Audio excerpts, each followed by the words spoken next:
মহাসমুদ্র কোরআনুল কারীমের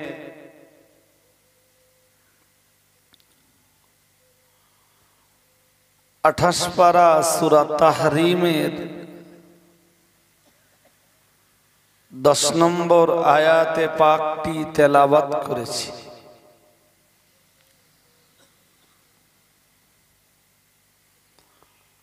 আয়াতে পাকটিকে দিয়ে আজকের বক্তব্যের সূচনা।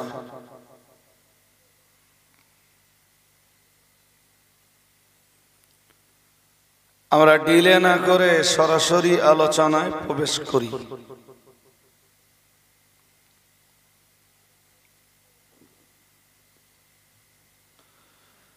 বিসমিল্লাহির রহমানির রহিম।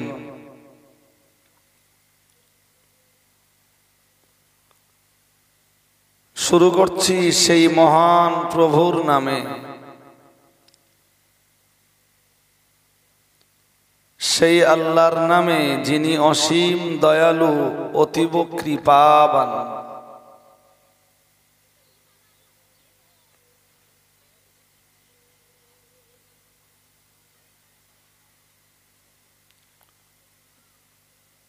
দরাবাল্লাহু মাসালাল লিল্লাযীনা কাফারু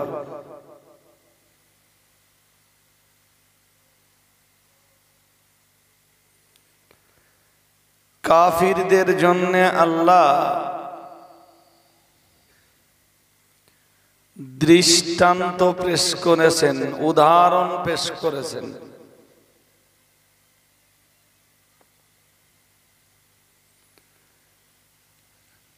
ইমরাআতা নূহিন, যারা বসে আছেন মন দিয়ে শুনতে হবে। হযরত নবী নূহ আলাইহিস সালামের স্ত্রীকে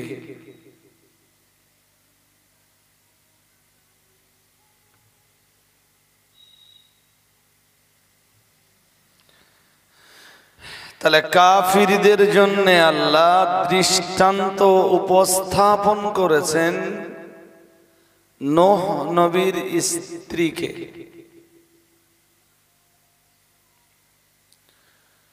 ওয়ামরাআতা লূতিন, এবং নবী লূত আলাইহিস সালামের স্ত্রীকে।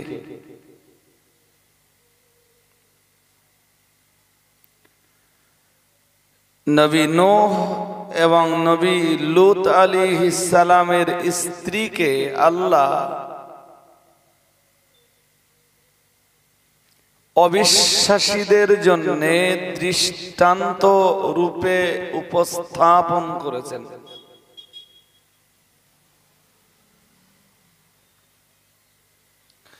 কেন আল্লাহ তাদের দৃষ্টান্ত দিয়েছেন?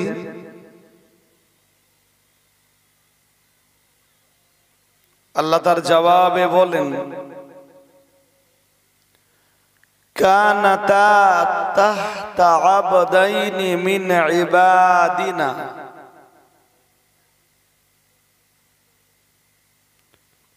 তারা দুইজন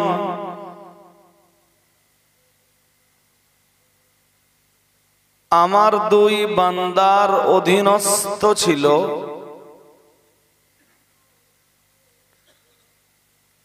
মিন ইবাদিনা সালিহিন, আমার দুই নেক বান্দার অধীনস্থ।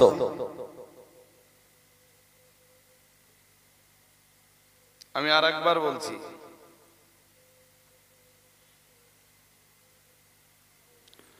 কানাতা, তারা দুইজন ছিল, তাহতা আবদাইনি মিন ইবাদিনা,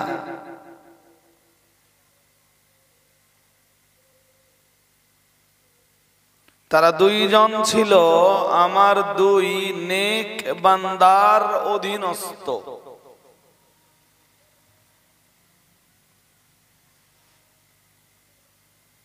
কিন্তু তারা কি অপরাধ করেছিল? আল্লাহ বলেন, ফাখানাতাহুমা, তারা দুইজনাই এই দুই নেক বান্দাকে খেয়ানত করেছিল।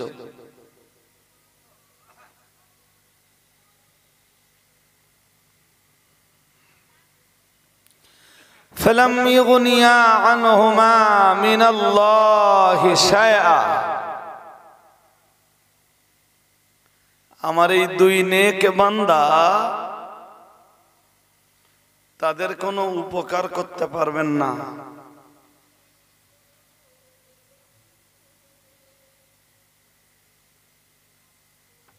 কার কাছে? আল্লাহ পাকের কাছে। আল্লাহ পাকের নিকট ওই দুই নেক বান্দা তাদের জন্য কোনো উপকারে আসবে না। এখনো শেষ হয়নি সূরা তাহরিমের 10 নম্বর আয়াত। ওয়াকিলা দুখুলান নার,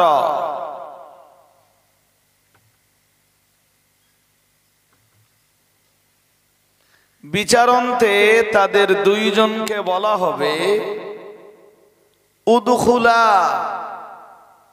তোমরা দুইজন প্রবেশ করো।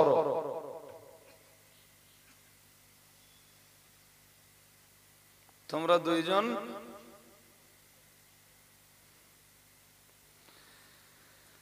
তাদেরকে বলা হবে তোমরা দুইজন প্রবেশ করো। কোন দুইজন? নূহ নবীর স্ত্রী আর লূত নবীর স্ত্রী, এই দুইজনকে বলা হবে যে তোমরা দুইজন প্রবেশ করো।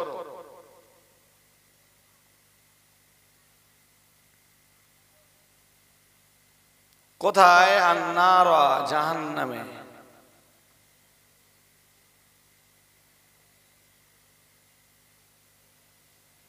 একদম ঘুম পাচ্ছে আপনাদের নাকি? ঘুমানোর টাইম হয়নি বলে, আর আমি তো সবে শুরু করছি। এই আয়াতগুলোর উপরে কিছু কথা আজকে বলবো, এরপরে পরের আয়াতটা পড়বো। 11 নম্বর আয়াত সূরা তাহরিমের 10 পড়ছি, যদি প্রয়োজন হয় তো সূরা তাহরিমের 12 নম্বর আয়াতটা বলবো। এই তিনটে আয়াতে কি আছে আমরা এটা দেখব। আল্লাহ পাকের কোরআন জানিয়েছে ওয়াকিলা দুখুলান নার, জাহান্নামীরা যেদিন জাহান্নামে প্রবেশ করবে, মহান আল্লাহ সেদিন লূত নবীর স্ত্রী আর নূহ নবীর স্ত্রী এই দুইজন নারীকে ডাক দিয়ে বলবেন, আল্লাহ পাক রব্বুল আলামিন বলবেন উদখুলান নার, তোমরা দুইজন জাহান্নামের ভিতরে প্রবেশ করো। মা'আদ দাখিলিন, আজকের দিনে যারা জাহান্নামে প্রবেশ করছে তোমরা দুইজনও তাদের সঙ্গে জাহান্নামে ঢুকে যাও।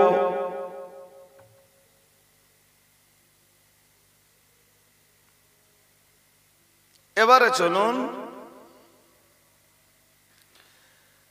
তাহলে সূরা তাহরিমের 10 নম্বর আয়াতে দুই নারীর আলোচনা। প্রথম জন নবী নূহের স্ত্রী আর দ্বিতীয় জন নবী লূতের স্ত্রী। এবার মনে রাখুন, নবী নূহের স্ত্রীর নাম অহেলা।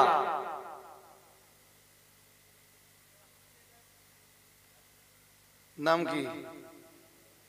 অহেলা, মানে পরের নামটাও প্রায় গায়ে গায়ে তো, একটু উচ্চারণের তারতম্য হলে দুটো নাম একই মনে হবে। নবী লূতের স্ত্রীর নাম অয়েলা।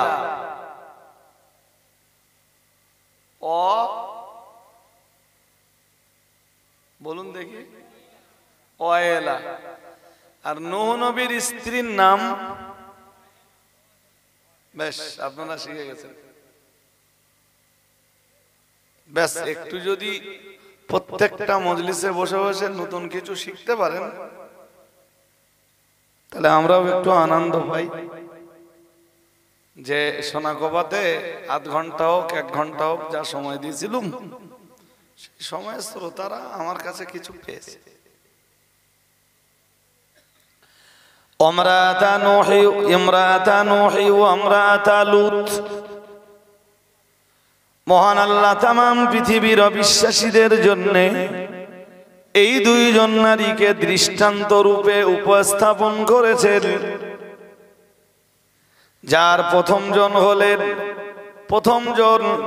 হযরত নবী নূহ আলাইহিস সালামের স্ত্রী, যার নাম ছিল অহেলা। দ্বিতীয়জন হযরত লূত আলাইহিস সালামের স্ত্রী, যার নাম ছিল অয়েলা। মহান আল্লাহ জানিয়েছেন ফাখানাতাহুমা, আল্লাহ পাক রব্বুল আলামিন জানিয়েছেন তারা এই দুইজন নবীকে খেয়ানাত করেছিল।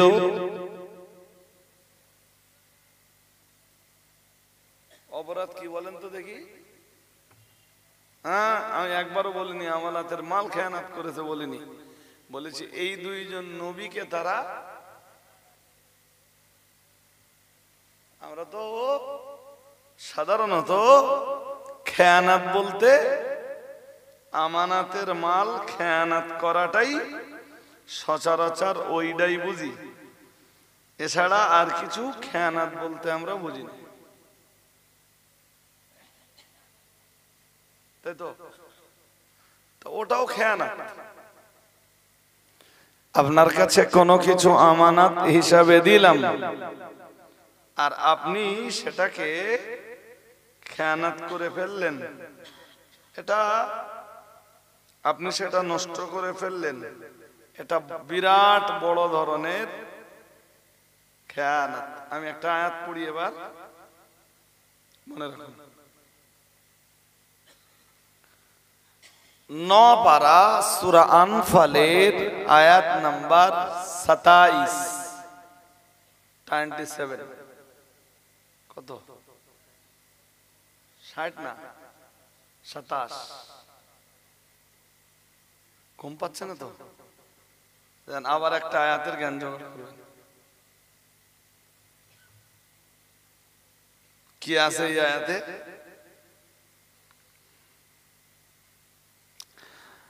ইয়া আইয়ুহাল্লাযীনা আমানু, এই আয়াতের শুরুতেই মহান আল্লাহ তাম দুনিয়ার ইমানদার দিগকে ডাক দিয়েছেন।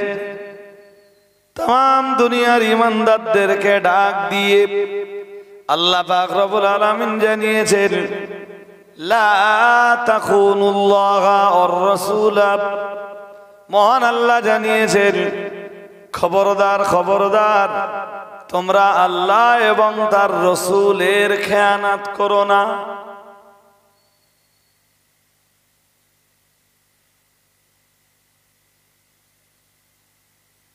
টাকার খেয়ানত, জোর করে বলেন। এখানে যেই খেয়ানাতের কথা আল্লাহ বলতেছেন সেই খেয়ানাত কি জমি জায়গার খেয়ানাত, অর্থ সম্পদের খেয়ানাত না? কি বললেন? সূরাতুল আনফালের 27 নম্বর আয়াতে মহান আল্লাহ জানিয়েছেন ইয়া আইয়ুহাল্লাযীনা আমানু, এ দুনিয়ার ঈমানওয়ালা মানুষের দল, লা তাখুনুল্লাহা ওয়ার রাসূলা। মহান আল্লাহ বললেন খবরদার খবরদার, তোমরা আল্লাহকেও খেয়ানত করো না, রাসূলকেও খেয়ানত করো না।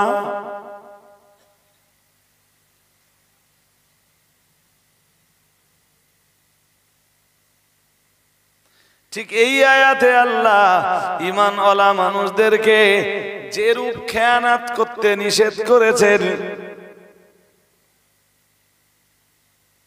ওই একই রূপ খেয়ানাত করেছিল হযরত নবী নূহ আলাইহিস সালামের স্ত্রী এবং হযরত নবী লূত আলাইহিস সালামের স্ত্রী। তাহলে ওখানকার খেয়ানাত যদি আপনাকে বুঝতে হয়, সূরা তাহরিমের 10 নম্বর আয়াতের ওই খেয়ানাত যদি আপনাকে বুঝতে হয়, তাহলে আগে আপনাকে সূরা আনফালের 27 নম্বর আয়াত, সূরা আনফালের 27 নম্বর আয়াতের এই খেয়ানাতটা বুঝে ফেলতে হবে। যদি আপনি এই খেয়ানাতটা বুঝতে পারেন, আশা করা যায় ওই খেয়ানাতটাও বুঝতে পারবেন।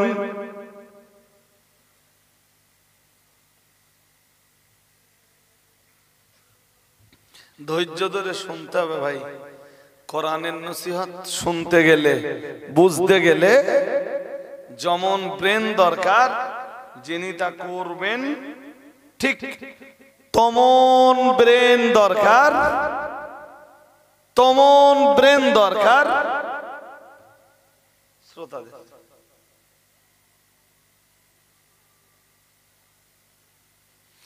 আল্লাহ আল্লাহর রাসূলের, একজন ঘুমোচ্ছে নাকি?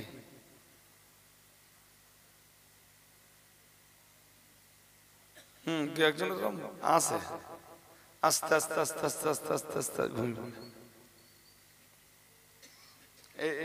মাথা নিচু করে বসে থাকতে না,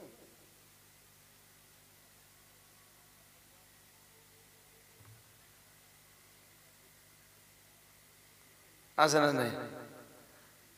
জুমার নামাজে দেখেন না, এরা আস্তে আস্তে আস্তে আস্তে মাথা, এবং 10 মিনিট খুতবা পড়বে, ওর মধ্যে ওর ঘন্টাখানিক ঘুমিয়ে নিলে ভালো হয়। খুতবা 10 মিনিট, এর ওর ঘন্টাখানিক ঘুমিয়ে নিলে ভালো হয়। আমার এই ওয়াজ না, এই খুব একটা সহজ না ভাই, একটু কঠিন টাইপের ওয়াজ।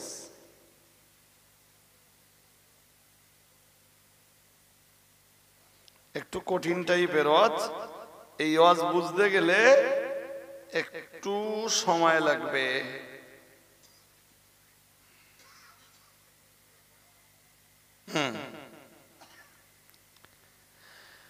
মনে রাখবেন, এই খেয়ানাতের প্রথম ব্যাখ্যা, এই যে সূরা আনফাল থেকে 27 নম্বর আয়াতটা পড়লাম না, আয়াতের বাংলা কি বলুন? হে পৃথিবীর ঈমানওয়ালারা, হে দুনিয়ার বিশ্বাসীর দল, তোমরা আল্লাহকেও খেয়ানাত করো না, রাসূলকেও খেয়ানাত করো না। এক কথায় তোমরা আল্লাহ আল্লাহ রাসূলের খেয়ানাত করো না। মুফাসসিরিনে হযরতরা এই আয়াতের অনেকগুলো তাফসীর করেছেন, যার ভিতরের এক তাফসীর হলো এখানে খেয়ানাতের মর্ম হলো দুনিয়াতে যারা ইসলামকে শুধুমাত্র মৌখিকভাবে বিশ্বাস করে, মৌখিকভাবে ইসলামকে স্বীকার করে, আল্লাযীনা ইয়াতাযাহারুনাল ইসলামা বিল্লিসানি ওয়া ইয়াকফুরুনা বিল কলবি, যার বাংলা মানে হলো দুনিয়ার যে মানুষগুলা ইসলামটাকে প্রকাশ করে মুখে মুখে, কিন্তু অন্তরে যারা কুফরিটাকে জায়গা দিয়ে রাখে, তারাই পৃথিবীতে আল্লাহর রাসূলের খেয়ানাত করে।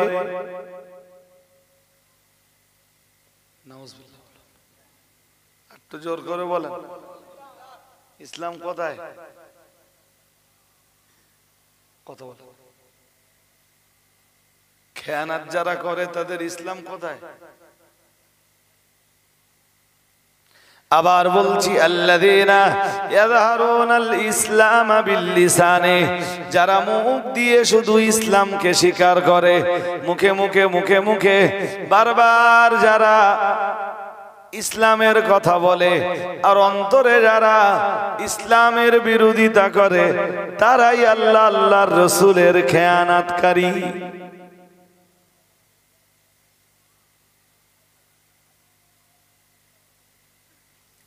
মুখে যারা ইসলামের জন্য খুব আফসোস করে, মুখে যারা বারবার ইসলাম ইসলাম ইসলাম ইসলাম করে, অথচ ইসলাম যে কাজগুলিকে হারাম করে দিয়েছে সেই কাজগুলি আবার ভিতর দিয়ে তারা নিজেদের ভিতরে লালন করে।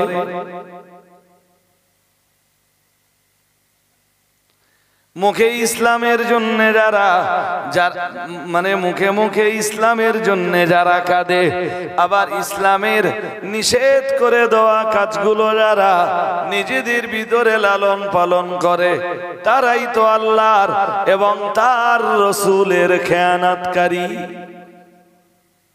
নাউজুবিল্লাহ বলো, সবাই মিলেমিশে বলেন। এইটা সুবহানাল্লাহ রস। তখন এখনো কিছু বুঝতে পারি, এখনো আপনাদের বুঝতে অসুবিধা হচ্ছে। আমি আরেকটু ছাড়িয়ে দেব, কিন্তু ছাড়িয়ে দেওয়ার আগে আমাকে রাস্তাটা তো বানাতে হবে। লাস্ট টাইম এসে কি বললাম, যারা মুখে ইসলামের প্রতি খুব মায়া দেখায়, আবার ভিতর দিয়ে যারা ইসলাম বিরোধী নিয়ম কানুন গুলোকে নিজেদের ভিতরে চালু রেখে দেয়, লালন পালন করে, ওরাই হলো পৃথিবীতে আল্লাহ এবং তার রাসূলের খেয়ানতকারী।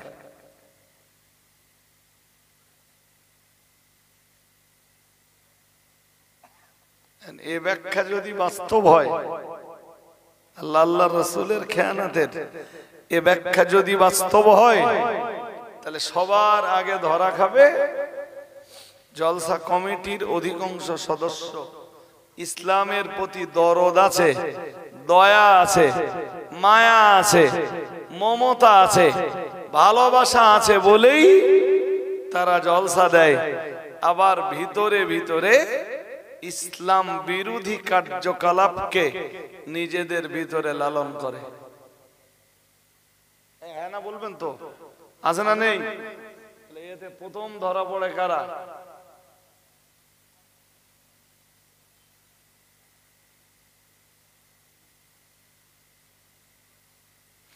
ইসলামী কাজের নেতৃত্ব কারা দেবে?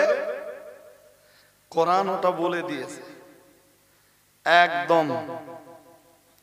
সূরা তওবাতে আল্লাহ ওটা বলেই দিয়েছেন যে ইসলামী কাজের নেতৃত্ব পৃথিবীতে কারা প্রদান করবে, কারা এই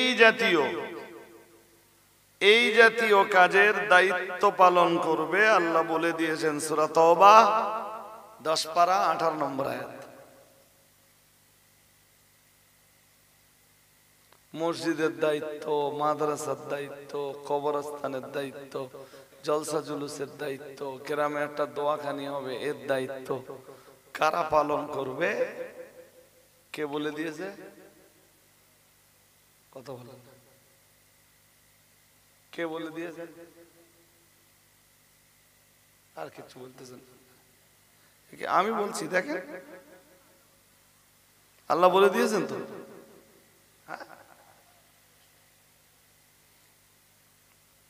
5টা কাজ লাগবে। কটা?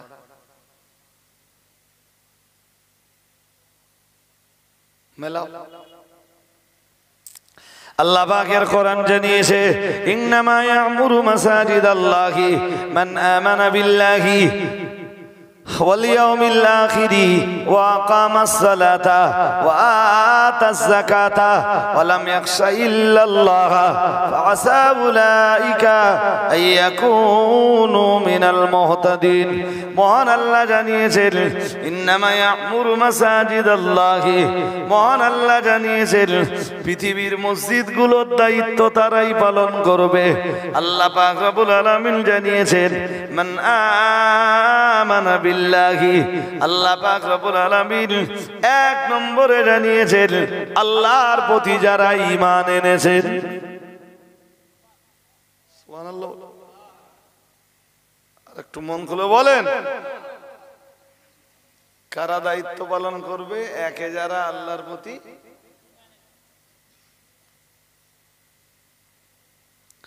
দুই নম্বরে মহান আল্লাহ জানিয়েছেন ওয়াল ইয়াউমিল আখির, আল্লাহ পাক রব্বুল আলামিন জানিয়েছেন যারা আখিরাতকে বিশ্বাস করেছেন।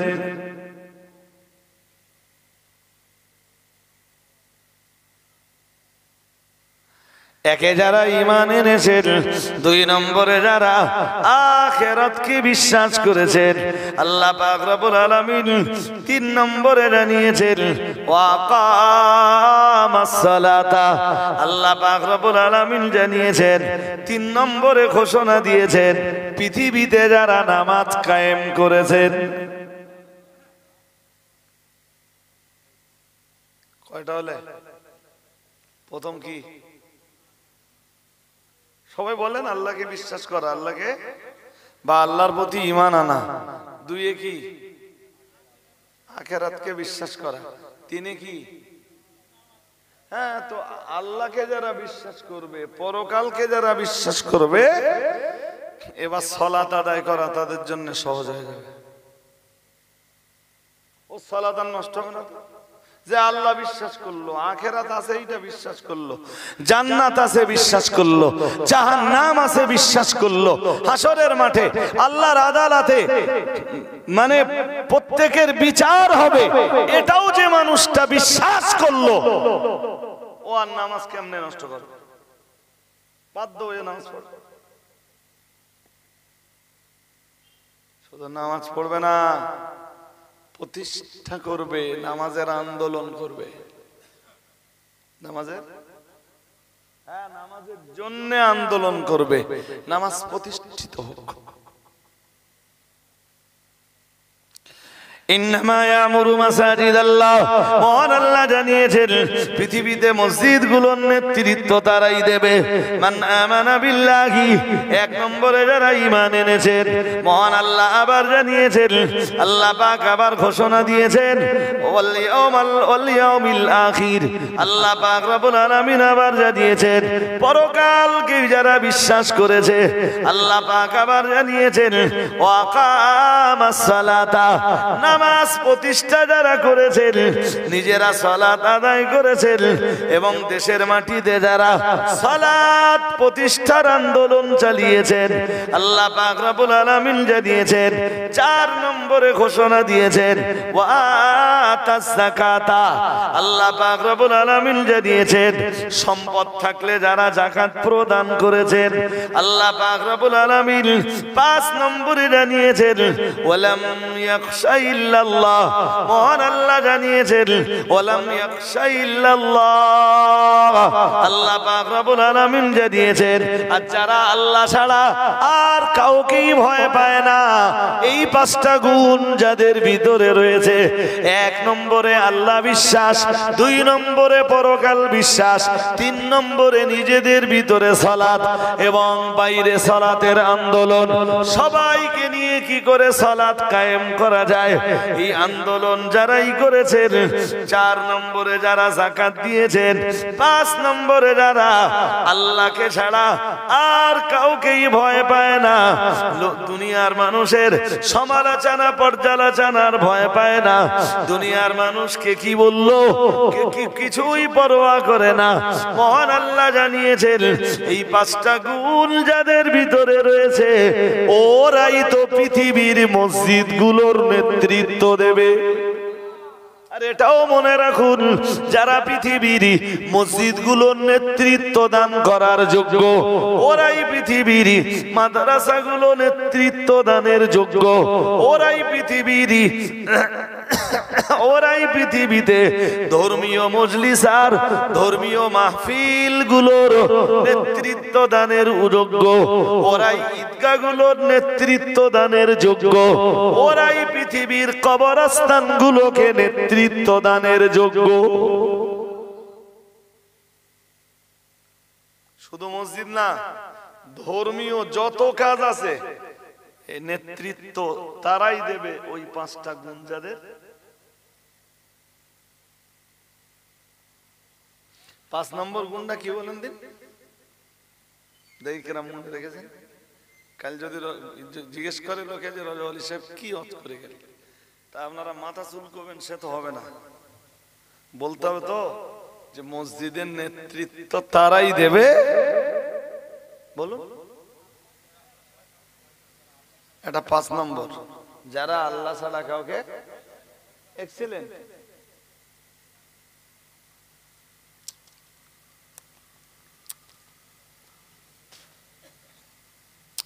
এখন কি সিস্টেম দাঁড়িয়েছে, এখন মসজিদের নেতৃত্ব তারাই দেবে যারা মোটেই আল্লাহরে ভয় করে না। না আমি অদ্ভুত যাচ্ছি না, আমি কোথায় গেছি, আমি ও পর্যন্ত যাইনি। আমি বলেছি যারা মোটেই আল্লাহকে, হ্যাঁ নামাজ তো পড়ি না, আল্লাহকে বাদে আর সবাই ভয় করে। আর সবাই মানে ঊর্ধ্বতন কর্মকর্তারা এসে বকাঝকা করলি মাথা নিচু হয়ে যায়।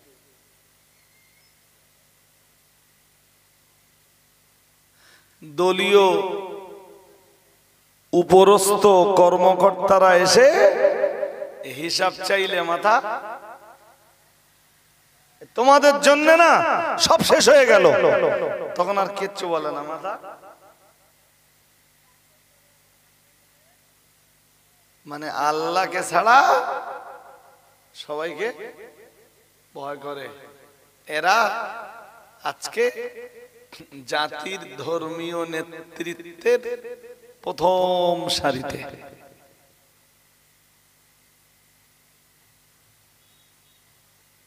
মসজিদ কমিটির সেক্রেটারি,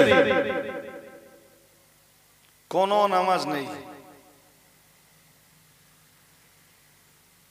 হ্যাঁ না বলবেন তো, বাড়ি শুয়ে থাকলো মসজিদে যায় না, মসজিদে যদি যায় না সে এক জিনিস, সামগ্রিক ভাবে নামাজটাই পড়ে।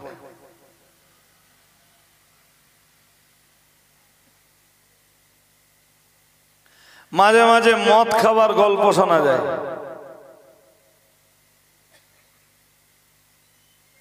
বোতল বোতল টানে, বোতল। মসজিদের ক্যাশিয়ার এই যোগ্যতায় কমিটিতে ঢুকেছে না জোর করে ঢুকেছে? জোর করে বলে না, এত কম কথা বললে আমি পারবো কি করে? এরা যোগ্যতায়, জিজ্ঞেস করছি যোগ্যতায় ঢুকেছে না জোর করে ঢুকেছে? ব্যাস, এরা আল্লাহ আল্লাহ রসুলের খেয়ানতকারী।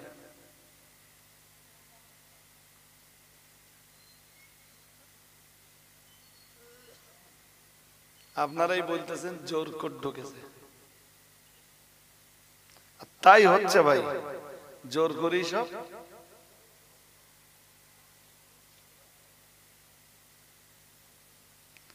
এই দেশ জুড়ে জলসা কমিটির ছেলেরা নামাজ পড়ে না, হ্যাঁ না বলবেন তো?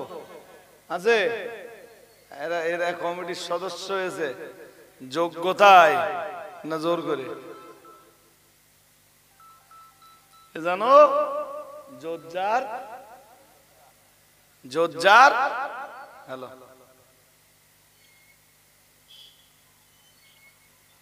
তাড়াতাড়ি বলতে হবে, আমি স্টেজে।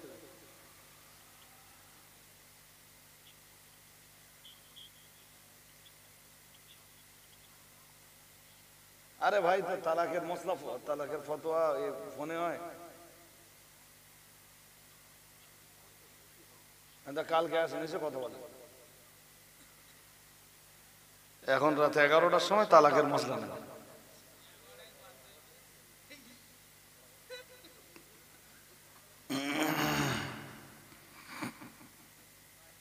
জানেন না ভাই, সকালবেলা উঠেছি তো, ধরুন আমি যেদিন সারা রাত জেগে বাড়ি যাই, ফজর পরে শুই, উঠি 9টার দিকে, গোসলে যাই, বাড়িতে উঠে দেখবো লোকজন বসে আছে। আসলে আমার একটা ইনফরমেশন করে তো আসতে হবে। ধরুন 30 কিলোমিটার রান করে দুটো লোক গেছে, তার দুটো লোকের জন কামাই হবে, সময় নষ্ট হবে, পয়সা খরচ হচ্ছে, তা আমাকে বলে যদি না যায়, তাহলে আমি যদি সময় দিতে পারলাম তো তাদের যাবার মূল্যায়ন হলো, যদি সময় না দিতে পারলাম তো সব তো নষ্ট হয়ে গেল।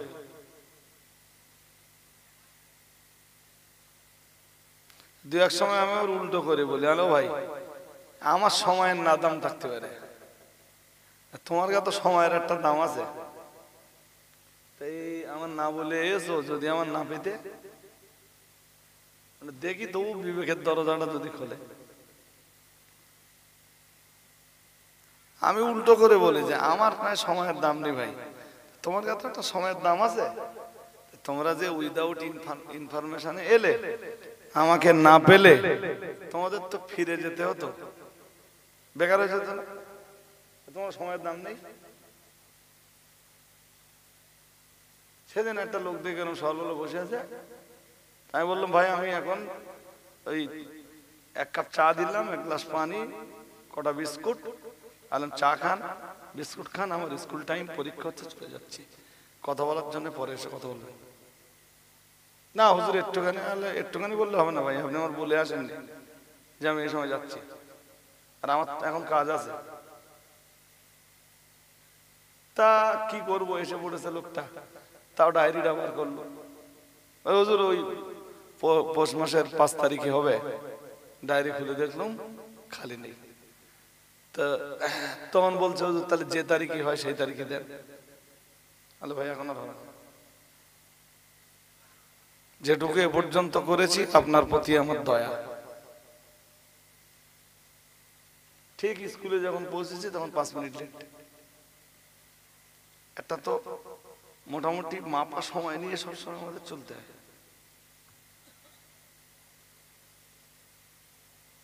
মৌলবী সস্তা তো, এত পয়সা দিতে হয়। হাইকোর্টের উকিলের কাছে যান, কথা বলার জন্য অ্যাপয়েন্টমেন্ট নিতে হবে, 1 ঘন্টা 8 ঘন্টা কথা বলবে, 5,000 টাকা ফিস নেবে।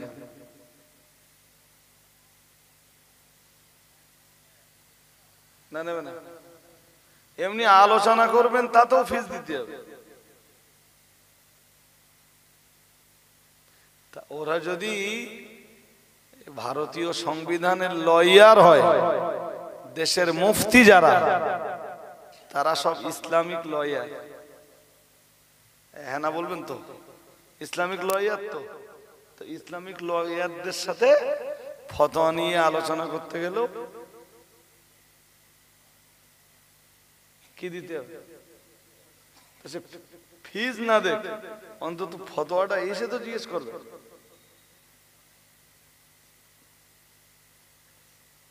মানে হুজুর এত সস্তা যে আসবারও সময় নেই, ফতোয়া হুজুর সব মোবাইলে বলতে হবে। আর তালাকের মশলা একদম বলা যাবে না, ও আমি বলবো একরকম, আর গ্রামে প্রচার করবে। হ্যাঁ ও প্রচার করবে কি জানেন, অধিকাংশ ক্ষেত্রে দেখা গেছে হুজুর বলে দিয়েছেন একরকম,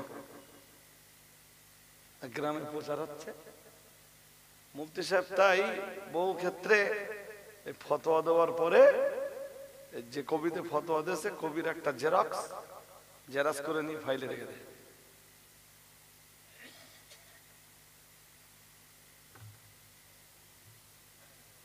ওতেও তো কাটসাট কাটতে পারে, সাদা কালি মারতে পারে, কলম তো পেন থ্রু করতে পারে,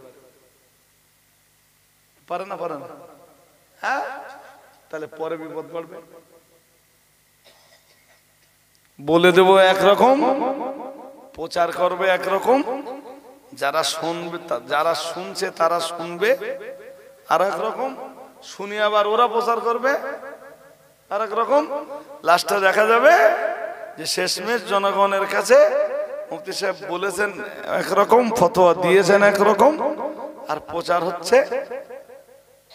তারপরে কি, ফতোয়া নেওয়ার পরে ওর মধ্যে ওরা ফাঁক খুঁজবে, মানে তখন আর মুফতি দরকার নেই, তখন ওরা নিজেরাই মুফতি, ওর মধ্যে ফাঁক খুঁজে বার করে।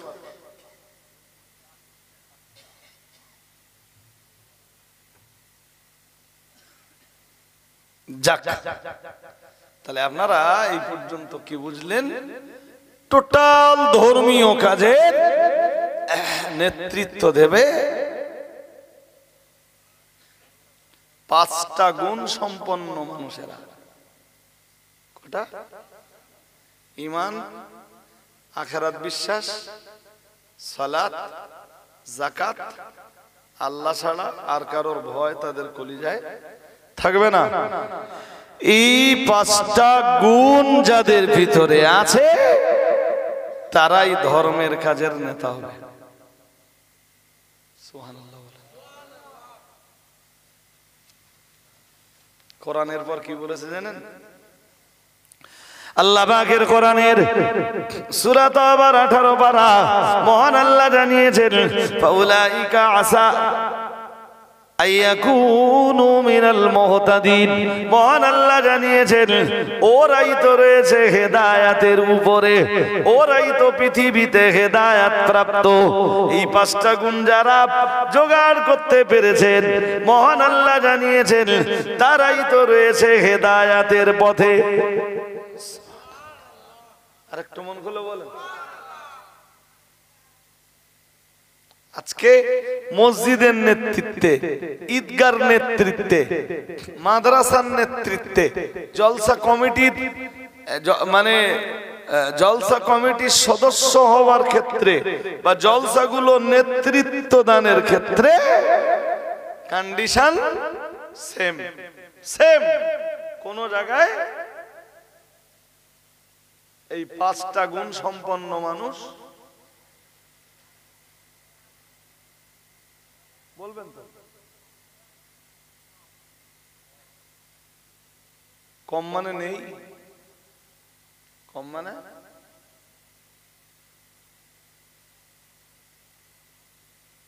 ঘুরে আসুন আবার।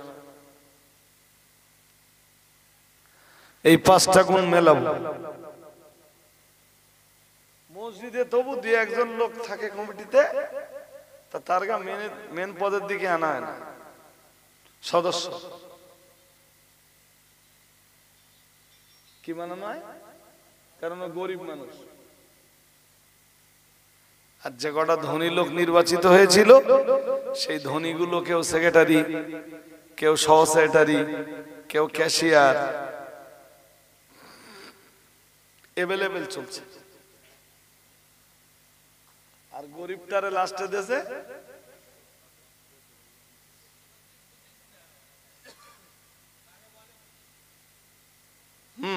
তারা কেন? তারা ভাবে যে গ্রামে আর কোনো বুঝদান নেই। এবারে ওদেরকে মাইনাস করে কিছু করবেন তো যে কোনো 2টো ঘটনার একটা ঘটনা ঘটবে। হয় গ্রামে আপনি টিকতে পারবেন না, আর নইলে গ্রাম ভাগ হয়ে যাবে। ওর বাপের জায়গা আছে, ওর রাস্তার ধারে জায়গা আছে, ফের একটা মসজিদ তৈরি হবে।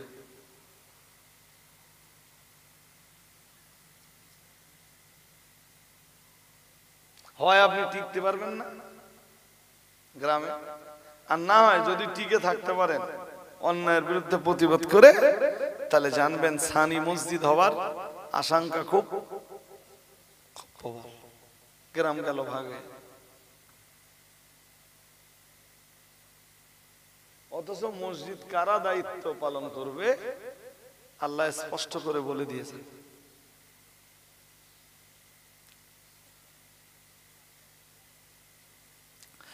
মসজিদ কমিটিগুলোর ভিতরে এগুন যেমন পাওয়া যায় না, ও বাবাজিরা ভাইরা, ঠিক তথাই বছর গোটা দেশ জুড়ে যে জলসা কমিটিগুলো রয়েছে, এই জলসা কমিটিগুলোর ভিতরে ইসলামী গুণ পাওয়া যায় না। ও 5টা গুণের 5টা নাই বা পাওয়া যাক, অন্তত কিছুটা পাওয়া গেলেও তো পিঠ বাঁচত। বড় লজ্জার সাথে বলতে হয় ও মুসলমান বাবাজিরা, জলসা কমিটির সদস্য জলসা মাহফিলে এসে দেখা গেল একটা প্যান্ট পরে রয়েছে, প্যান্টের নিচের অংশটা গাটের নিচে ঝুলছে, কখনো রাস্তা হেসলে যাচ্ছে। প্রিয় নবী মুহাম্মদুর রাসূলুল্লাহ সাল্লাল্লাহু আলাইহি ওয়াসাল্লাম, আমার আল্লাহর নবী জানিয়ে দিয়েছেন, মাসফালা মিনাল কাবাইনি মিনাল الإزار في النار أو كما قال عليه السلام محمد رسول الله صلى الله عليه وسلم আমার আল্লাহর নবী জানিয়ে দিয়েছেন মা আসফালা মিনাল কাবাইনি মিনাল ইজারি ফিন্নার দুনিয়ায় যারা প্যান্ট পায়জামা লুঙ্গি গাটের নিচে ঝুলিয়ে ঝুলিয়ে পড়ে আমি মুহাম্মদুর রাসূলুল্লাহ সাল্লাল্লাহু আলাইহি ওয়াসাল্লাম বলছি প্যান্ট পায়জামা লুঙ্গির যে অংশটা গাটের নিচে ঝুলতে থাকবে আমি মুহাম্মদুর রাসূলুল্লাহ সাল্লাল্লাহু আলাইহি ওয়াসাল্লাম বলছি ওই অংশটা হবে জাহান্নামের অংশ ওই অংশটা হবে জাহান্নামের খোরাক তার মানে মহান আল্লাহ ওই অংশটাকে জাহান্নামের অংশ বানিয়ে দিবেন মুহাদ্দিসিনে হযরতরা লিখেছেন না না না না না বান্দার ওই অংশটাকে কেটে আল্লাহ জাহান্নামে দেবেন না বরং ওই অংশটার জন্য মহান আল্লাহ বান্দার গোটা দেহটাকেই জাহান্নামে ঢুকিয়ে দেবেন নাউজুবিল্লাহ সবাই বলুন নাউজুবিল্লাহ আজও মুসলিম নামের বহু মানুষ পাবেন সমাজে যাদেরকে দেখতে পাওয়া যায় প্যান্ট লুঙ্গি পায়জামার অংশ গাটের নিচে ঝুলছে কোনটাকে ভদ্রতা বলে কোনটাকে সভ্যতা বলে কোনটাকে পরিচ্ছন্নতা বলে জিজ্ঞেস করলে তারা সবই বলতে পারে কিন্তু মুহাম্মদুর রাসূলুল্লাহ সাল্লাল্লাহু আলাইহি ওয়াসাল্লাম ভদ্রতার যে রাস্তাটা দেখিয়ে দিয়েছেন বড় লজ্জার সাথে বলতে হয় সে রাস্তাটা কখনোই তারা ধারণ করে না লুঙ্গি পরলো লুঙ্গির মানে লুঙ্গির নিচের অংশটা গাটের নিচে ঝুলতে থাকলো বিশেষত প্যান্ট যারা পরে তাদের অধিক অংশের প্যান্ট গাটের নিচে ঝুলতে থাকে ও বাবাজিরা ভাইরা ভালো করে মাথায় রাখুন এটা যেমন আর একটা দিক এ সমাজের আর একটা শ্রেণীর ছেলে দেখবেন তারাও জলসা কমিটির সদস্য কিন্তু তাদের পরনে তাদের ব্যবহারে তাদের নিচের অংশটাতে তারা তাদের লজ্জাস্থানকে আবরণ দেওয়ার জন্য নিচের অংশে নিচের অঙ্গে যে কাপড়টা পরে যে প্যান্টটা পরে প্যান্টটা ছেঁড়া হ্যাঁ না কিছু ছেঁড়া প্যান্ট পরা পাটি জলসা কমিটির সদস্য আছে না নেই সবার দিনও ওই মালপুরি ঘুরতেছে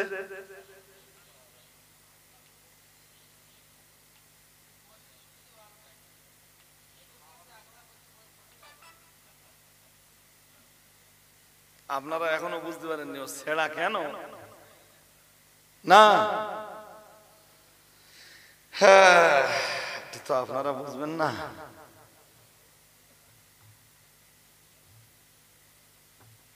ছেঁড়া প্যান্ট পরিয়ে গেছে আমার দাওয়াত করতে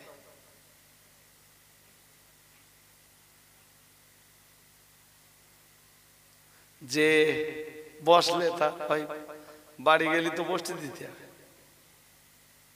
কেউ যদি ন্যাংটা হয়েও যায় তা তাতে লুঙ্গি দিতে হবে তো বসতে দিলাম চা দিলাম আরে বলেন ভাই এবার তাহলে হুজুর আমরা দাওয়াত করতে এসেছি ওই ব্যারাকপুর ওই সাইড থেকে তো আমার দাওয়াত দিবেন বলছে জি কত তারিখ তা তারিখ যা বললে দেখলুম 1 বছরের বেশি বাকি মানে ওদের এবছরের জলসার বক্তা শিডিউল ওরা এসছে পরের বছরের জলসার দাওয়াত করতে বক্তা পাওয়া যায় বুদ্ধি আছে তা আগামী বছর কারা কারা আছে তা সব খুব হাই ফাই নামি দামি বক্তার নাম বললে সব তাহলে ভাই আমি অত বড় বক্তা না আপনাদের গ্রামে চলবে তাই হুজুর চলবে আপনি দাওয়াতটা নেন তা ডায়েরি খুলে দেখলাম খালি আছে তাহলে খালি আছে ভাই তা আপনাদের দাওয়াত আমি নিতে পারতেছি না খালি আছে তা আপনি দাওয়াত নেবেন না? আমরা কি দোষ করলো? এলেম বক্স বেঁচে থাকতে তেড়িয়ে দিত। এলেম বক্স আসতো না এসে বেরিয়ে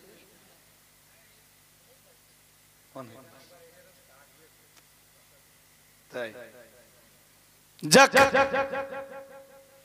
তাহলে আমি নেব না ভাই। তাহলে আপনি নেবেন না, তা আমাদের দোষ। বললাম ভাই তোমরা গ্রামের লোকের দোষ নেই, দোষ তোমরা যারা দাওয়াত করতে তার। আর তোমরা বলো যে এই জলসা তোমাদের গ্রামে দেবে কেন, উদ্দেশ্য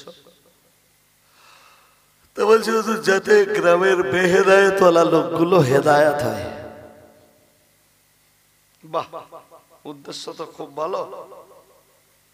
তাই তোমরা ছেঁড়া প্যান্ট পরে আমার দাওয়াত করতে এসো, ফার্স্ট টাইম বলো দিন যে এটা হেদায়েত না বেহেদায়েত।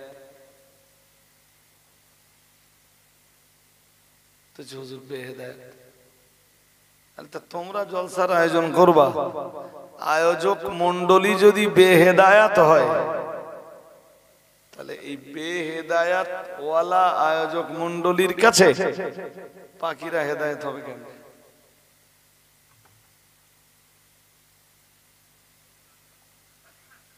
তার কিচ্ছু উত্তর দিতে হবে, আর নাইলে বলতে হবে যে ভুল করেছি আর জীবনে ছাড়াবেন পড়বো না। তাহলে আমি দাউদ নেব। তা সে দাউদ নিলাম, জলসায় গেলাম। যাওয়ার পরে দেখি বলছে এসে সেই দুটো এসে বলছে হুজুর সে আমরা আর সেরা প্যান্ট পরি না। আল্লাহ তোকে ভালো করুক, অন্তত আমার ওসিলায় সেরা প্যান্টটা ছেড়ে দিয়েছিস। এরকম ছোট ছোট বাচ্চা বাচ্চা ছেলে দেখবেন ছেঁড়া প্যান্ট পরে ঘুরতেছে।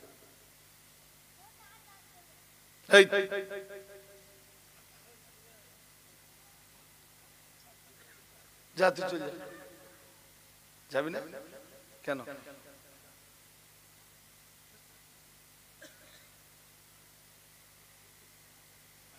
আজকে না আমি একটু এই ঘুমের ওষুধ খেয়েছি। ঘুমের ওষুধ মানে অন্য কিছু না, এটা অ্যালার্জির ট্যাবলেট।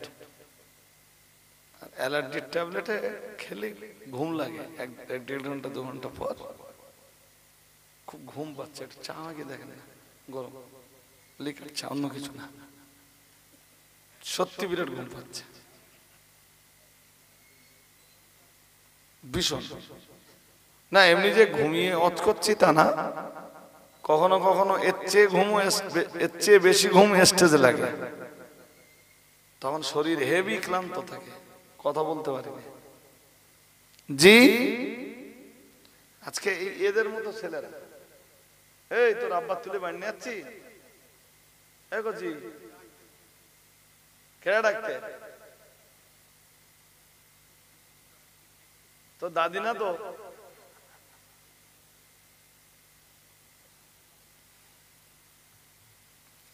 আব্বা যাওয়াকে তো শুনতে হলো, তা সে ও কোথাতে এসে ওর আব্বার পিছনে কাটি দিচ্ছে, ওঠো ওঠো। এরকম ছোট ছোট বাচ্চা ছেঁড়া প্যান্ট পরছে।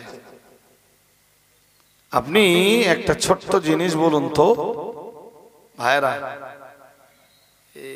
ইসলামে নারী এবং পুরুষদের জন্য সতর আছে, সতর কি আছে? সতর।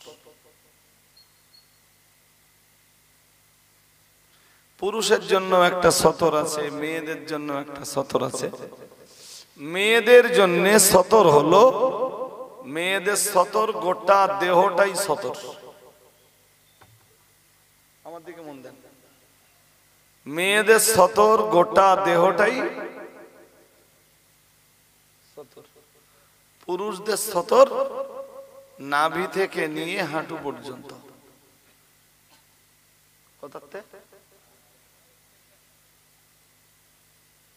এটা কি বলে? মানে এটাকে ঢেকে রাখা ফরজ, ঢেকে রাখা, না ঢাকলে, আমার দিকে মন দিয়ে কথা শুনতে হবে, না ঢাকলে সে নিশ্চিত গুনাহগার। শুধু গুনাহগার না, নিশ্চিত গুনাহগার। এবারে ওটা খোলা যাবে এরম টাইমও আছে। যেমন আপনার পায়খানার প্রয়োজন, খুলতে হবে না? আরে হ্যাঁ না বলে না, ইচ্ছায় খুলছেন না অনিচ্ছায়? সত্যি কি খোলবার ইচ্ছা ছিল? ছিল।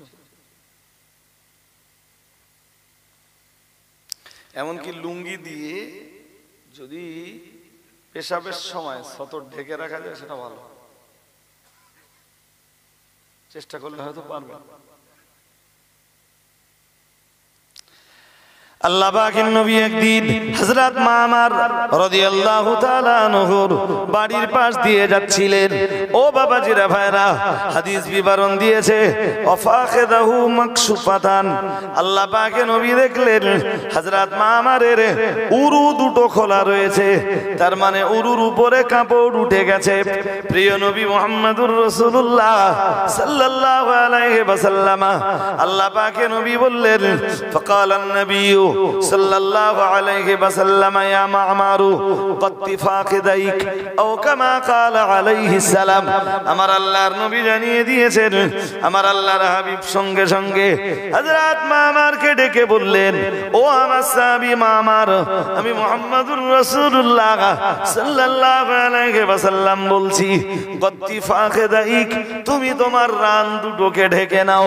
হযরত মামার সঙ্গে সঙ্গে আল্লাহ পাকের নবী পরি বললেন ফাইনাল ফাকিদা আওরাতুন আও কামা ক্বালা আলাইহিস সালাম। কারণ মুহাম্মদুর রাসূলুল্লাহ সাল্লাল্লাহু আলাইহি ওয়াসাল্লাম, আল্লাহ পাকের নবী বললেন রান এমন একটা অঙ্গ যেটাকে ঢেকে রাখা অপরিহার্য, যেটাকে ঢেকে রাখা ফরজ। রান উরু, উরু উরু ঢেকে রাখা কি? সবাই বলেন। ফুটবল খেলা, ফুটবল খেলা চলবে না বা ফুটবল খেলা হারাম।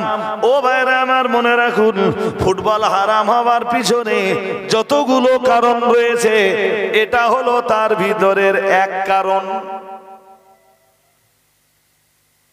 কারণ কি দেখা যায়? রান দেখা যায়। কি দেখা যায়? না ভুল হয়ে যাচ্ছে?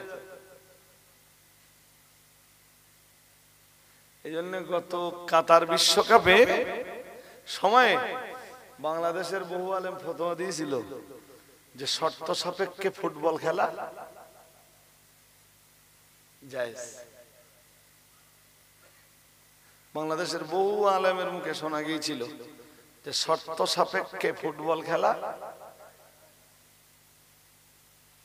যেমন ফুটবল খেলার হারাম হওয়ার পিছনে এক কারণ রান দেখা যাবে। তুই বুঝতেছিস? তোর প্যান্ট কেটা কিনতেছে বাবা? ছেড়া না তো, উঠে দাঁড়া দেখি না, পরীক্ষা করে দেখি তো, ছেড়া নেই তো।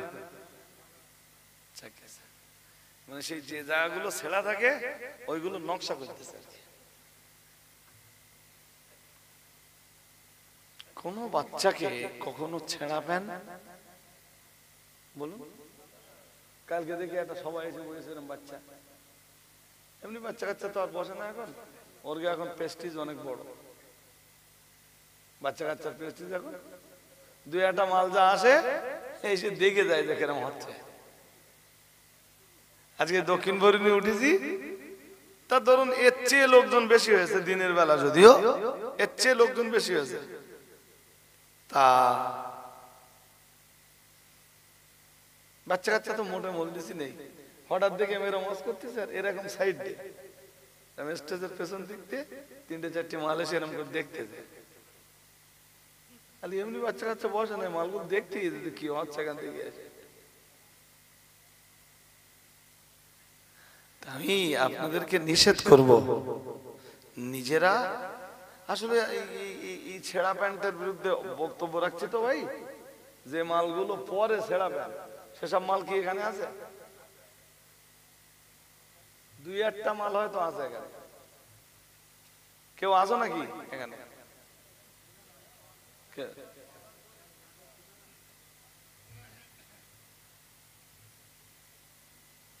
ঠিক আছে, ওই সন্ধ্যের দিকে একটা দাউদ রয়েছে, কবে? পৌষ মাসে? হ্যাঁ, 15ই পৌষ। ওটা একদম সন্ধ্যেবেলা উঠবো, আপনারা এসে যাবেন ইনশাল্লাহ। ইনশাল্লাহ বলুন। একদম সন্ধ্যেবেলা উঠবো বলে, এশার নামাজের আগে, প্রয়োজনে আমার পরে ওখানে এশার নামাজ হবে। কথা কি বুঝতেছেন নাকি? প্রয়োজনে, হ্যাঁ আমি আগের থেকে বলে দিচ্ছি তো এই জন্য।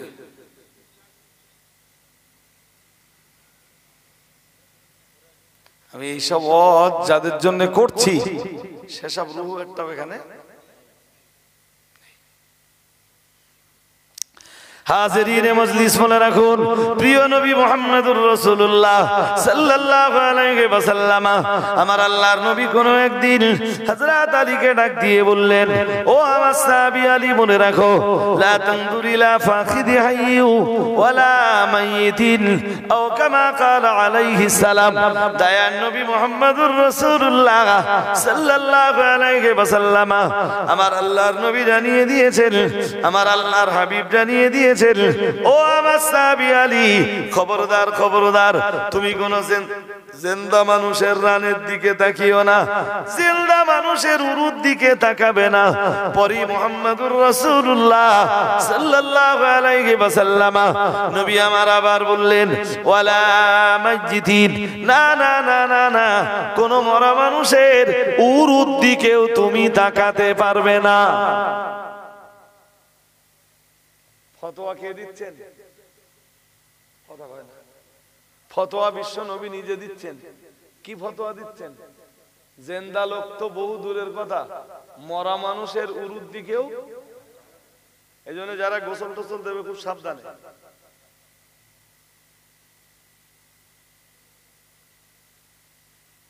নিষেধাজ্ঞা, এই নিষেধ, এ বলো কোনটা আমার নয়, সব আল্লাহ আল্লাহর রাসূলের।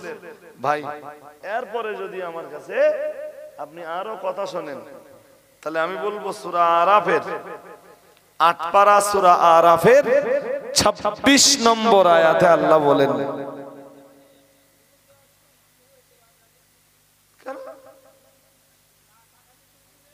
আরে বাবা, কাপড়ের উপর দিয়ে তাকাতে তো মানা করা হয়নি পুরুষের। হ্যাঁ, ভিতর দিয়ে হাত দেবে। হ্যাঁ, তো তার মানে তো এই না যে আপনি তার হাঁটুর উপর কাপড় তুলে দিয়ে চোখ দিয়ে দেখবেন। আপনার জন্য শুধু বলিনি, যারাই গোসল দেয় তাদের সবার জন্য বলছি। তার মানে তো এইটা না যে হাঁটুর উপরে কাপড় তুলে দেবে যারা গোসল দেয়। কথা কি বুঝতেছেন? জি। নবীজি বললেন, লা তানদুর ইলা ফাকিদি হাইজিন ওয়ালা মাইয়িতিন। আল্লাহ আমাদের বুঝবার ক্ষমতা দান করুন, বলুন আমিন, বলুন আমিন। আপনি এলাকায় গোসল দেন ছেলেদের? মোটামুটি কটা গ্রাম?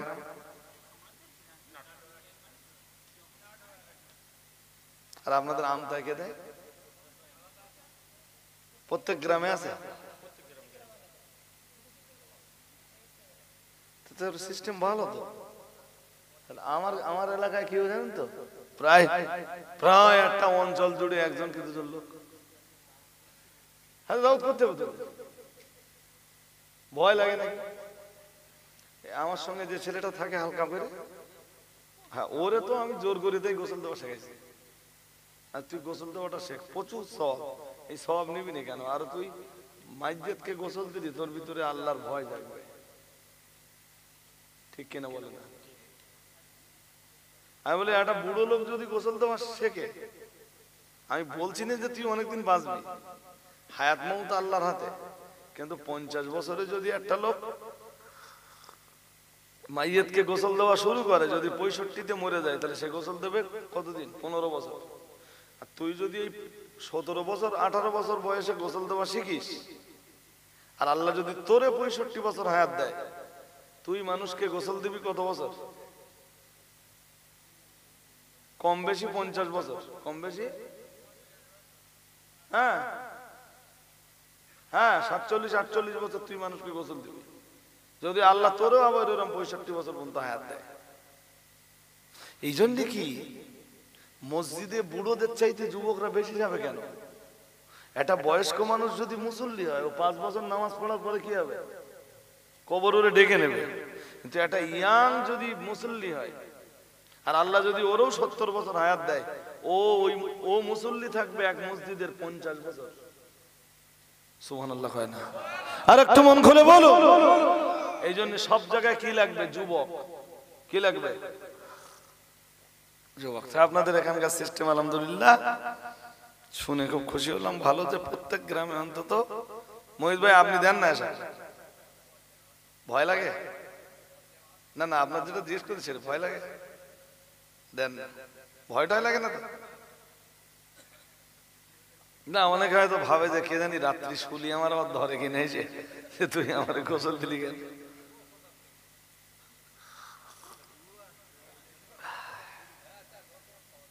হ্যাঁ, এইটা তো বিশ্বাস করতে হবে। ওটা কি? ওটা কি? ওটা এখন জড় পদার্থের মতো পড়ে আছে। ওর তাই কবরে কি হচ্ছে, ও কি অবস্থায় আছে আল্লাহ ভালো জানে, আর ও আমার কি করে ধরবে?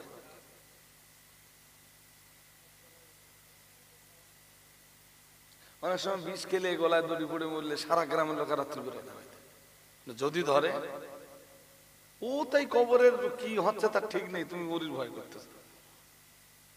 চলো, যদি তুমি বলো কবরের পাশে যে আমি শুয়ে থাকবো রাত্রে। কবরস্থান জানবেন, কবরস্থান ভয়ের জায়গা নয়। দুষ্টু জেনেরা ওইটা সুযোগ নেয়।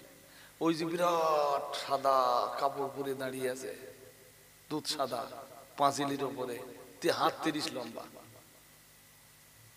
ওটা কি? দুষ্টু জেন। ওটা কি? ওটা কি কবর থেকে উঠে দাঁড়িয়ে আছে?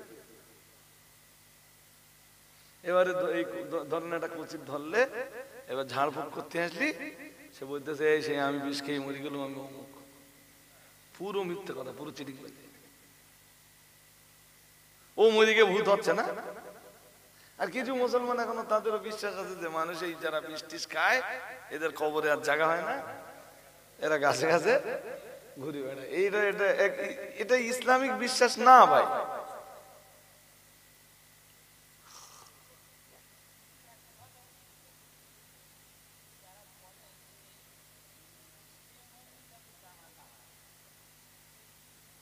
না, ওদের জানাজা আছে। যদি বলে জানাজা হয় না তাহলে ভুল বলবে।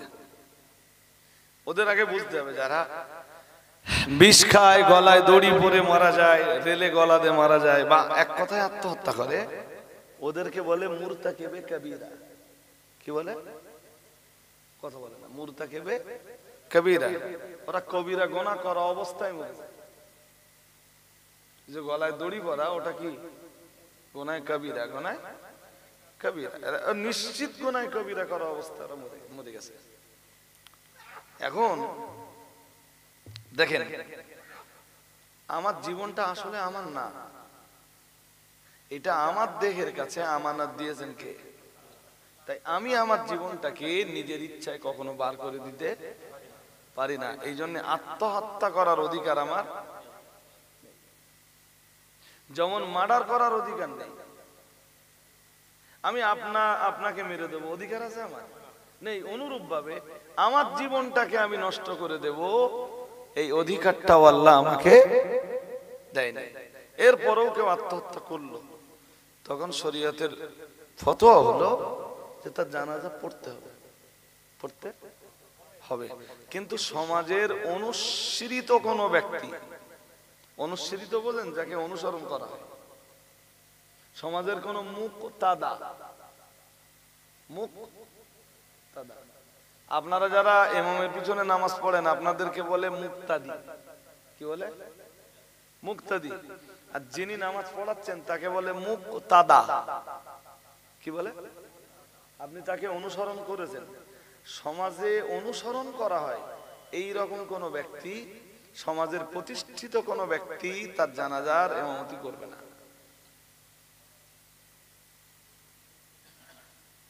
আমার কথা কি বুঝতেছেন নাকি? হ্যাঁ, যেমন যেমন ছোট ছোট করে দুটো তিনটে উদাহরণ নেন। মসজিদের ইমাম সাহেব মসজিদের না যাবে, এলাকার প্রসিদ্ধ কোনো হাফেজ সাহেব, কথা কি বুঝতেছেন নাকি?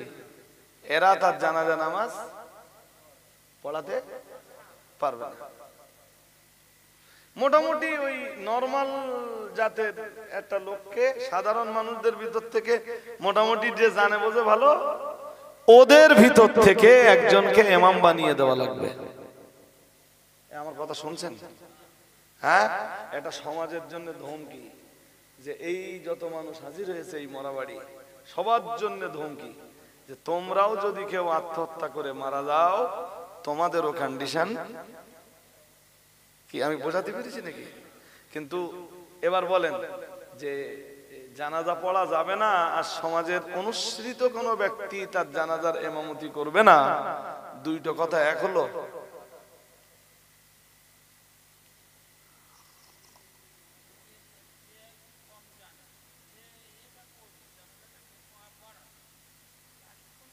না,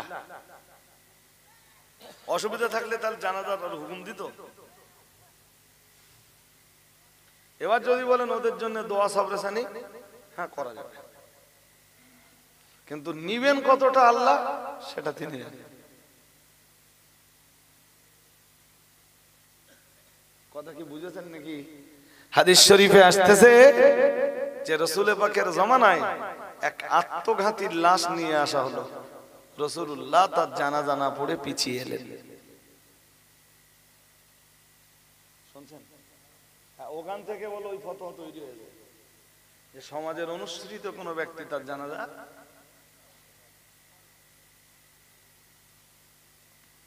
যাক। আমি কোরআনের সূরা আরাফের 26 নম্বর আয়াত, আসেনি মুসা সাহেব চলে এসেছে, এবার নিয়ে আসেন।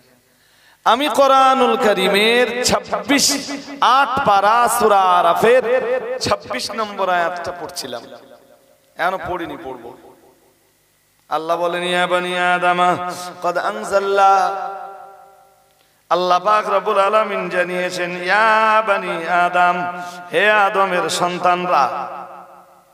একটু মন দিয়ে যে শুনতে হবে, আমি তো ওদের একদম শেষ লগ্নে মুসা সর্দার সাহেব মুফতি, তিনি আপনাদের মাঝে এসেছেন, তিনি এবারে কথা বলবেন, এবার তার দায়িত্ব। قد أنزلنا عليكم لباسا يواري سواتكم لباسا يواري سواتكم وريشا ولباس التقوى ذلك خير ذلك من آيات الله لعلهم يذكرون। মহান আল্লাহ জানিয়েছেন হে আদমের আওলাদরা, মন দিয়ে শুনুন, হে আদমের আওলাদরা, কদ আনজাল্না আলাইকুম লিবাসান, মহান আল্লাহ জানিয়েছেন আমি তোমাদের জন্য লেবাস পাঠিয়েছি। সুবহানাল্লাহ, পোশাক। পোশাক লেবাস মানে কি? লেবাস আরবি শব্দ, লেবাস কি? মহান আল্লাহ জানিয়েছেন আমি তোমাদের জন্য পোশাক নাযিল করেছি, ইওয়ারি সাওয়াতিকুম, যাতে তোমরা লজ্জাস্থান ঢাকতে পারো। সুবহানাল্লাহ। তাহলে পোশাক নাযিল করার উদ্দেশ্য কি?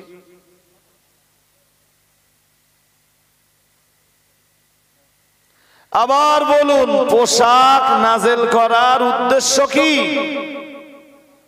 সতর জোর করে বলেন। এবার বলেন, পোশাক পরার পরেও সদর দেখা যাচ্ছে, তাহলে পোশাক পরার আর মূল্যায়ন হলো? আর এই ছেঁড়া প্যান্ট যেগুলো আছে, এর নিচের দিকে ছেঁড়া বেশি না উপরের দিকে দেখলে ছেঁড়া বেশি? মানে ঠিক সেই জায়গাটায় ছিঁড়ে যাচ্ছে যে এটা মুসলমানের সদর, এটা মুসলমানের একদম চক্রান্ত করে এরা ইসলামের ক্ষতি করার চেষ্টা করছে এই প্যান্ট কোম্পানিগুলো, আর মুসলমানরা তার শিকার হচ্ছে। ছেঁড়া প্যান্ট দামে কম, আরো মাল বেশি হচ্ছে।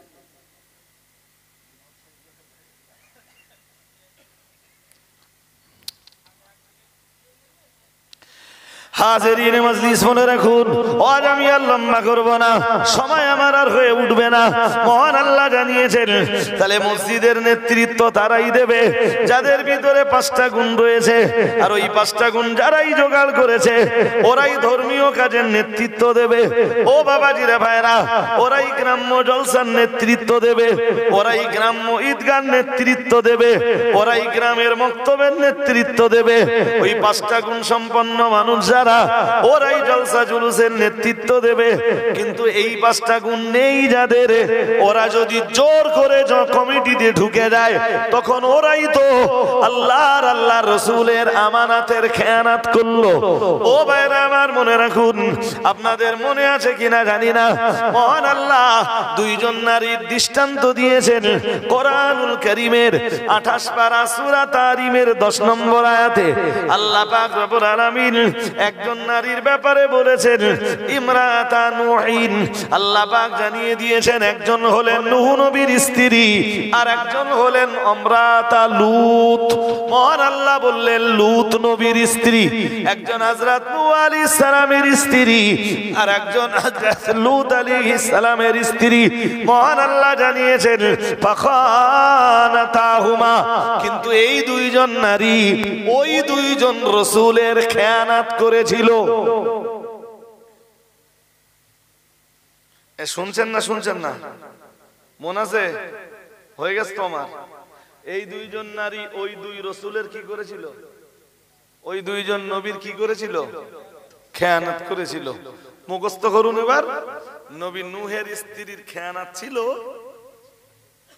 নেফাকি করা। নেফাকি করা, নেফাক বুঝেন?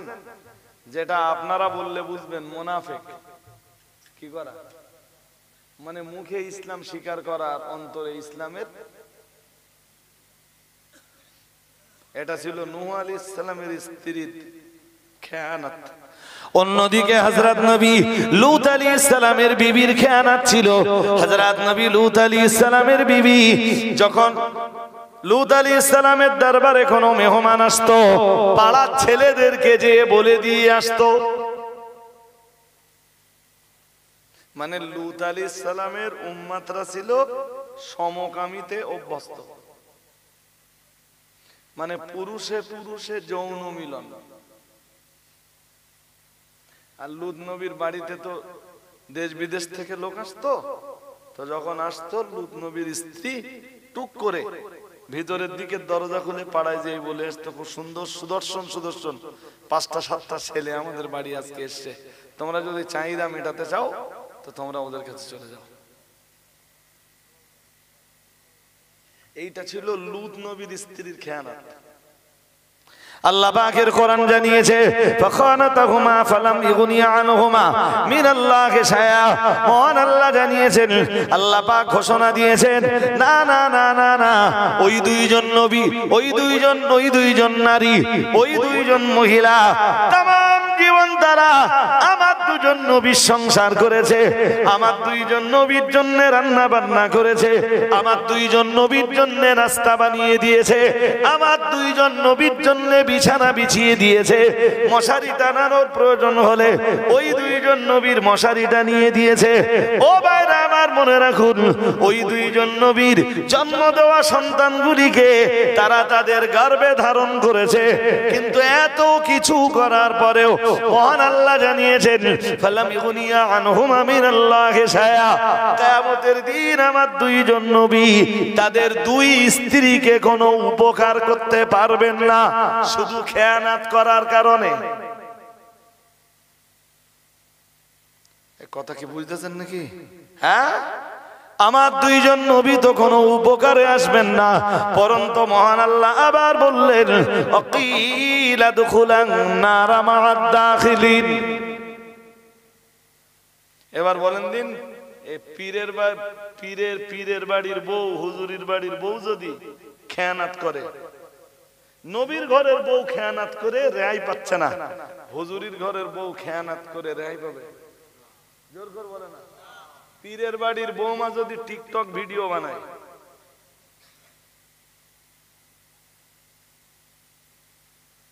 কথা বোঝেন না বোঝেন নাকি? বুঝতে অনেক দেরি হয়। রেহাই আছে। আল্লাহ বললেন ওরা সারা জীবন দুই নেক বান্দার অধীনে কাটিয়েছে, এরপরও কিয়ামতের দিন ওদের রেহাই।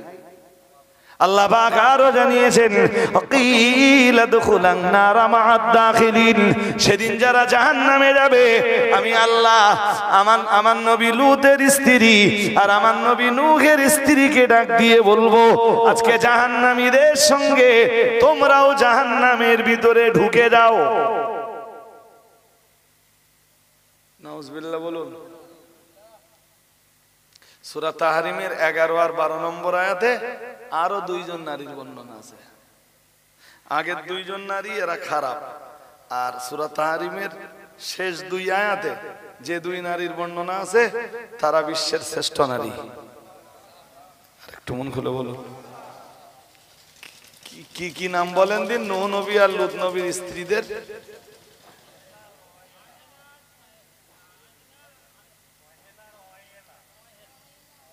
এত